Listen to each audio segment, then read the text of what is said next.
Hi, everybody. Lisa Beyer back here with another week of social media management. And this week we're focusing on social media content. And I thought the perfect guest for social media content would be Joe Puglisi. So he is the director of director of content, director of creative strategy. Am I saying that right? Yep, you Okay. got it. Yes, and I saw Joe speak at SMX Social last year, and hopefully you've already watched, you should have watched a couple of videos ahead of this interview. My favorite is Dear Kitten, and Joe is going to share with us the elements of viral worthy content, and what does that mean today? And everybody wants to go viral. So Joe, I'm going to let you take it away here and give us the 1, 2, 3 on that. Great.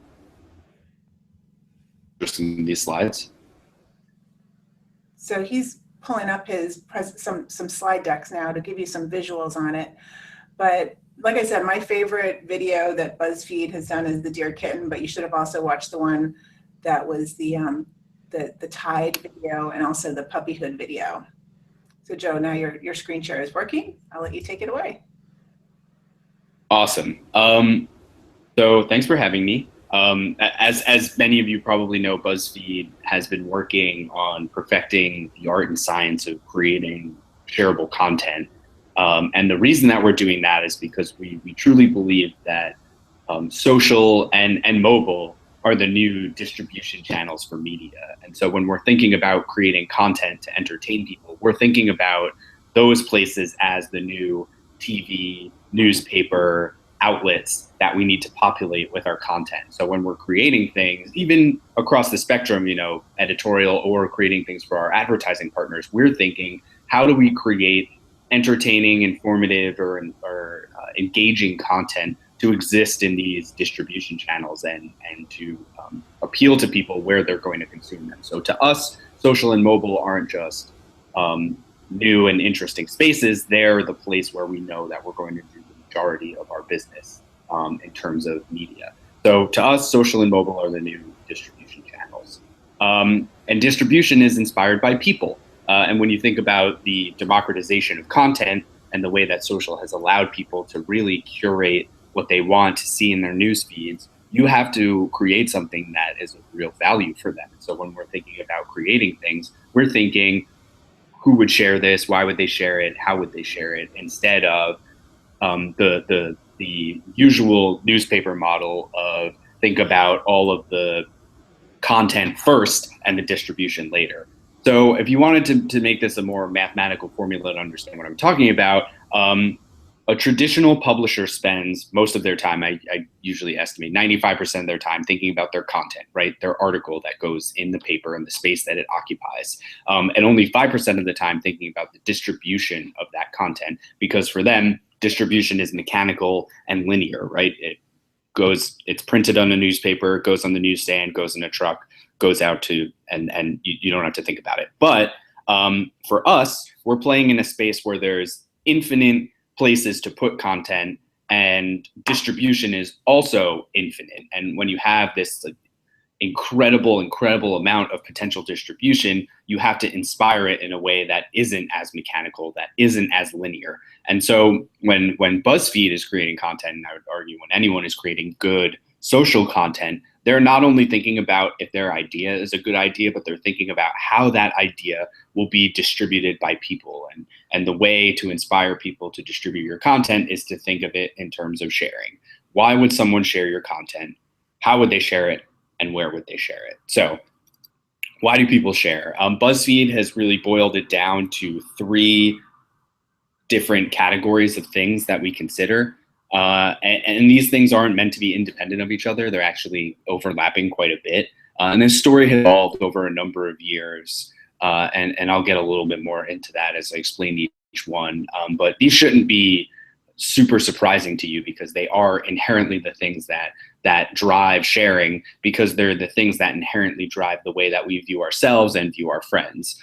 So when we talk about identity, seeing this image of someone's left hand, if you're left-handed, this is a very strong visual cue for you. Emotion, seeing the cookie not be able to go into the milk is frustrating. and really upsetting. And that's a shared experience that people can connect with. And information, also sometimes known as utility or aspiration, information is providing people with something that makes them look smart, or provides them with some actionable advice to do something to better their lives. And so when you combine all of these things in interesting ways, you're creating content that people can use as communication. And content really gives people an ability to curate the world's view of them. So we're curating content on our end and putting pictures together and telling stories, but people are taking that content and using it as a communication device. And I think if you boil down the idea of social media and what makes it so great and interesting, it's that it allows you to communicate across vast spaces very quickly. And that communication has become more nuanced beyond just language, and using content itself as a tool of communication. So that's what we're really thinking about when we make pieces of content, is how can this spark a conversation or inspire people to engage in a conversation with the content or with each other. And so a lot of you might be saying that's really easy to do with cute pictures of cats, and sometimes it is. But I think the key is not to lean into what is popular on the internet. The key is to go one step further and figure out why those things are popular. And I think the reason is twofold: authenticity and interest. There's an authentic piece to sharing pictures of cute animals that we all love and can relate to. And there's that element of interest, right? People find that interesting because that is a hobby of theirs to have pets or whatnot.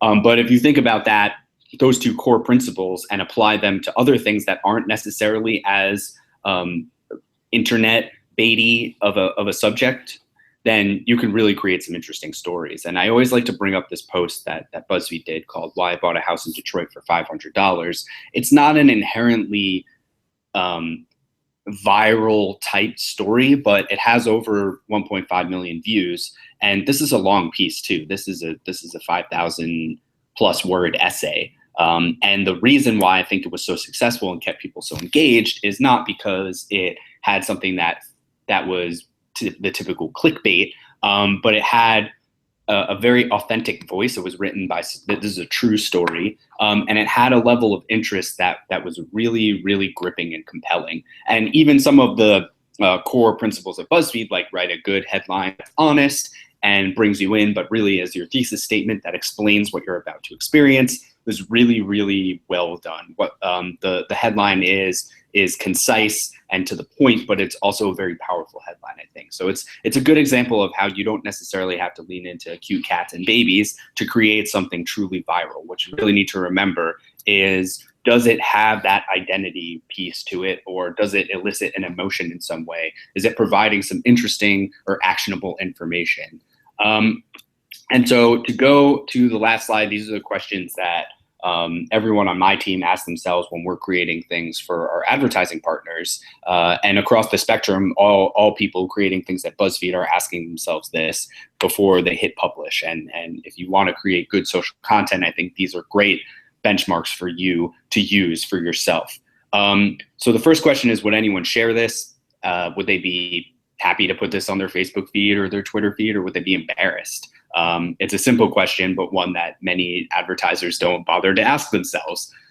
Is it human? Does it have that relatable voice to it, that voice that really can connect people and inspire conversation? And is it relevant, not just to today, but is it relevant to someone's life in some way? And so if the answer to all of these questions is yes, I think you have a pretty good piece of content on your hands.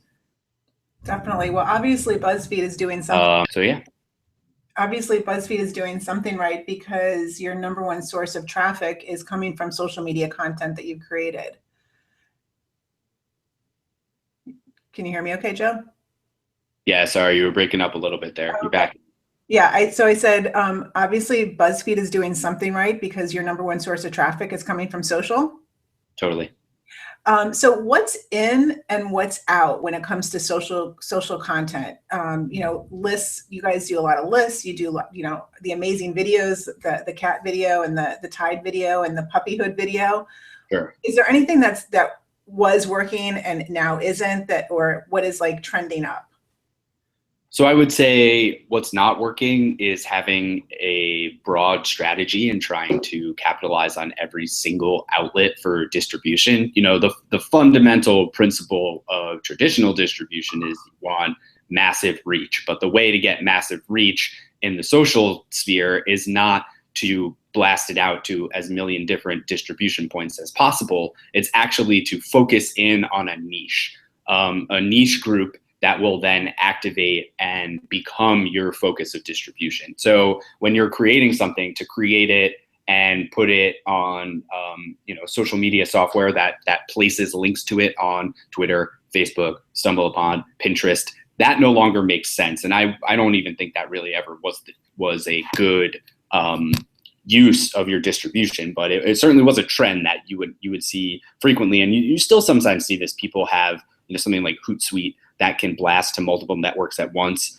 But it's really important that when you are posting to a specific network that you speak the language that they use there, and there are different subtle differences, that you're using the type of content that really works there and telling the type of story that people expect there. So for Facebook, having stuff that's more identity and friend-to-friend based tends to work better. We've seen real major success in Facebook video with the content that we've created with our partners, because those videos are very relatable on an identity-based level, and it's super easy for people to tag each other, right? So you can tag your friend very quickly. That share action, there's very little friction, as opposed to a place like YouTube, which we saw much more success with individual videos that have more information in them or are actionable in some way, because people like to go to the YouTube page and then post those links as if they have found something.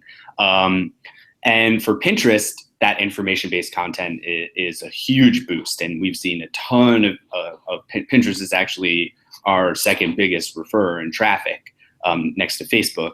And the reason is because of all that informational content, it plays so well on Pinterest. And we also think about the life cycle of content. So content on Facebook will probably last about 2 weeks before it stops cycling in the algorithm. But for Pinterest, that cycle is 3 months. So you have to plan accordingly for the content and where it's going to live and how long it's going to live. Wow. Great stuff. What are some of the up and coming social media channels that maybe weren't around a year ago or weren't as popular that you see as trending up? Is Pinterest one of them?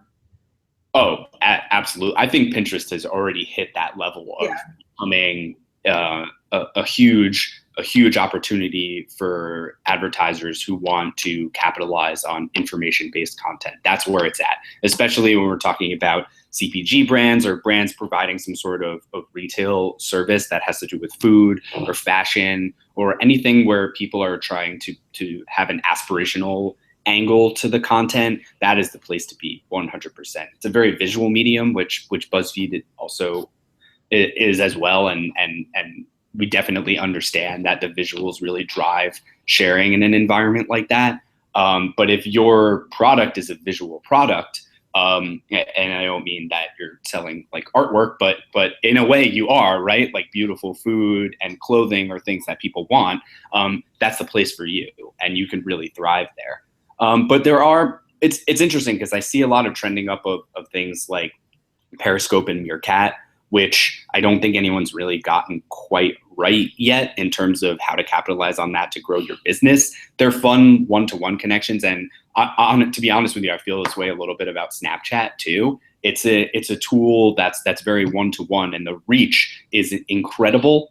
But figuring out how to use that environment for telling an advertiser story is still very much in its infancy, right? Discover as a platform on Snapchat is just beginning to become a part of the conversation now, and advertisers are thinking about dipping their toes in that, but they haven't figured it out. And so I would say Snapchat and the live stream, like Periscope and Meerkat, are definitely the hot discussions right now.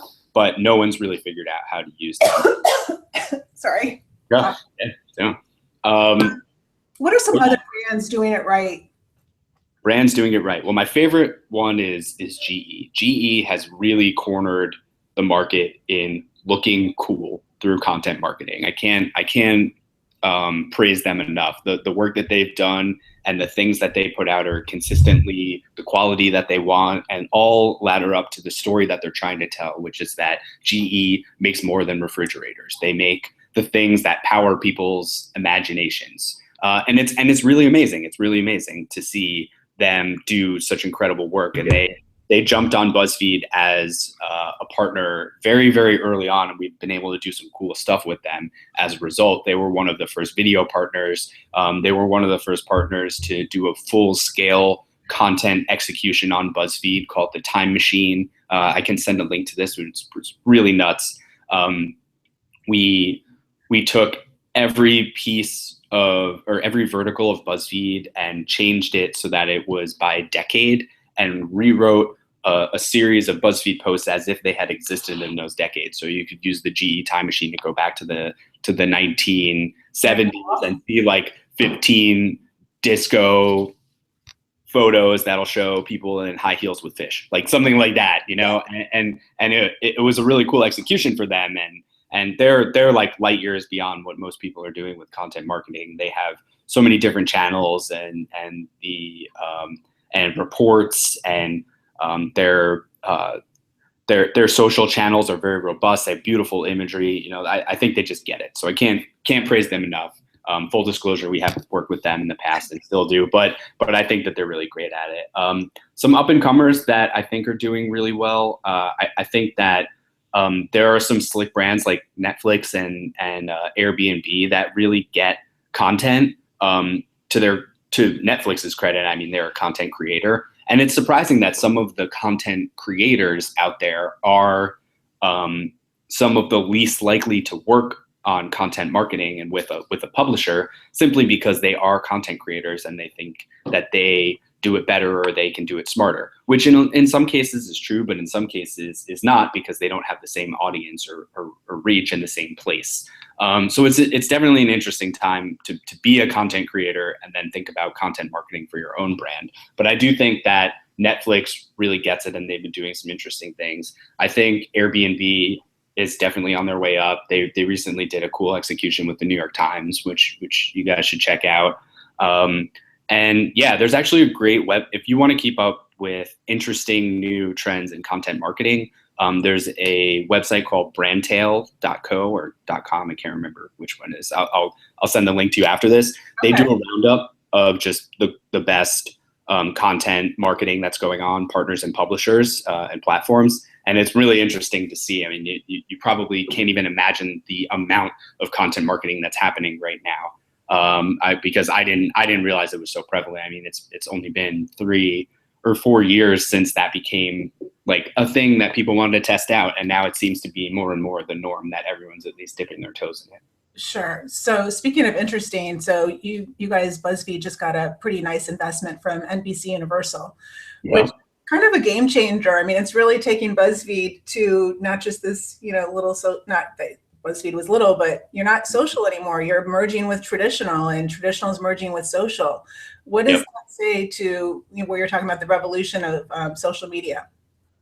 Well, this is what I mean by the lines were once very defined, and now they're going to become less defined, and they're altogether going to disappear. It's going to be less about digital versus print or traditional TV, and it's going to be more about where the eyeballs are, where the distribution can be, where are people consuming things, and how can we engage them in an authentic way there. So what the NBC deal says to me, and this is a little bit speculation because I wasn't in the room writing or signing anything, but what it says to me is that traditional media understands what we're trying to do here. BuzzFeed isn't just about making entertaining things or list content. It's also about creating a sustainable model for the things that we rely on, like the distribution of information, quality journalism. We've slowly but steadily been building up our journalism muscle, and we have all these foreign correspondents that we've poached from traditional outlets because the traditional outlets can't pay them as much or keep them in the same places, and so we have all this foreign reporting now, and the continued investment in BuzzFeed allows us to continue to grow that quality journalism. And that's really a core mission for us. And a lot of what we do working on the business end is to ensure the autonomy of our editorial product, and allowing these people to report and find the stories that are important to them is important to us ultimately. And so while we of course want to tell a fantastic story for our advertisers and help them get their message across in a way that's authentic, we're also thinking that by making BuzzFeed a profitable business and an attractive business for investors, we can keep our editorial product autonomous, and we can keep our journalists out in the field and doing their best work. Great stuff, Joe. Okay, so one last question for the social media managers that are out there, maybe not working for a huge brand. Any tips that you can give them when it comes to social media content, and any resources? You gave a great resource already, but any others would be much appreciated. Sure. I would consider a few best practices for creating things in the social space. Cadence is really important. You don't want to oversaturate. We have a pretty good formula of how to create BuzzFeed content for advertisers at a cadence that makes sense with promotion on site. That being said, if you think about how much content BuzzFeed makes on a daily basis, it's about 500 pieces of content a day. That's a lot of bets that we get to make every day, and we benefit from that.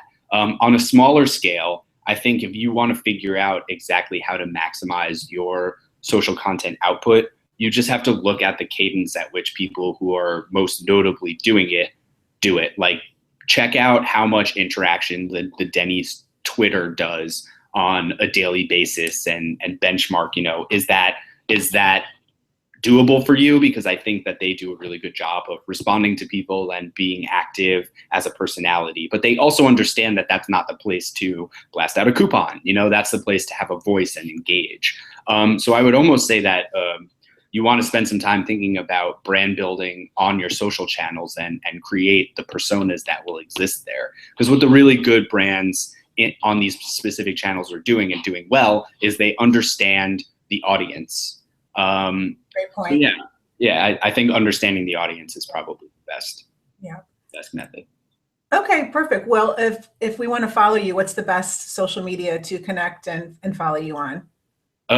Well, LinkedIn, if you want it to be professional, I will accept you as long as you make a note that you saw me in this class.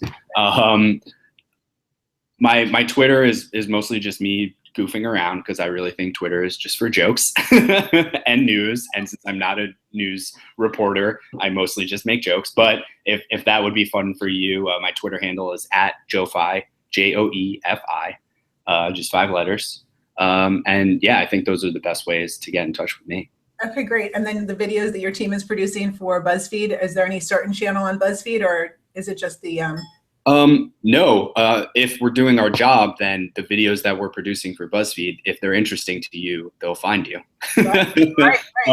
But if you do want to find them, we do have a YouTube channel. It's just our BuzzFeed YouTube channel, and there are different colors that correspond to different interests. So spend some time perusing youtube.com/BuzzFeed and see what might be interesting to you. Okay, Joe, thank you so much. We really appreciate you My pleasure. being the guest interview for our class, and we will catch up with you at a later date, and we'll definitely follow everything that's happening on BuzzFeed. Sounds great. Thanks, everyone. Thank you.